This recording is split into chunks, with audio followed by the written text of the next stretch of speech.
তো আজকে হলো সানডে, আজকে রান্না করব চিকেন। আর বর কিন্তু সকাল সকাল বাজার থেকে চিকেন নিয়ে এসেছে, তো এটা কিন্তু আজকে রান্না করব। আর আমি কিন্তু সকালবেলা প্রথমে চালটা ভিজিয়ে রেখেছিলাম, তো চালটা ভিজিয়ে রাখলে দেখবো ভাতটা কিন্তু বেশ সুন্দর হবে। তারপর দেখো চিকেনটা কিন্তু আজকে আমি একটু অন্যরকম করে রান্না করব। তো চিকেনটা কিন্তু ফার্স্টে আমি ভালো করে লাল লাল করে ভেজে নেব। আর এটাতে কিন্তু অল্প অল্প করে ভাজতে হবে চিকেনটা, না হলে কিন্তু লাল লাল হবে না, জল ছেড়ে দেবে। তো আমি অল্প অল্প করে চিকেনটা ভেজে নিচ্ছিলাম, আর সাইডে কিন্তু ডালটাও সিদ্ধ বসিয়ে দিয়েছিলাম।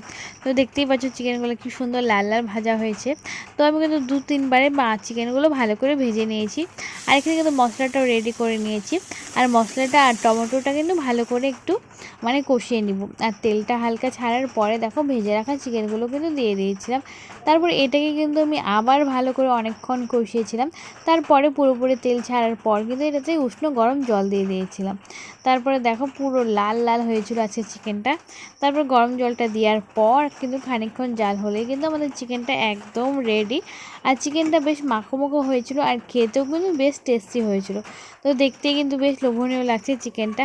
তো আজকের চিকেনটা কিন্তু বেশ ভালো হয়েছিল। তারপর এত গরমে আমি চলে গেলাম আমার ঘরে, আর গিয়ে দেখে দেখো মাম্মামের কিন্তু এই ঠান্ডাটা চাই। তো আমি ভেবেছিলাম যে গরমে একটু খাবো ঠান্ডাটা, বাট না, মাম্মাম এটা চাই, ও ভীষণ কান্নাকাটি করছিল। তারপর ওর হাতে একটু দিয়েছিলাম খেলা করার জন্য, বাট না, ও এটা খাবে। ও তো এটা খেতে পারে না, জাস্ট মুখে একটু নিয়েছিল আর কি। তারপরে আমি কিন্তু এটা খেয়ে নিয়েছিলাম।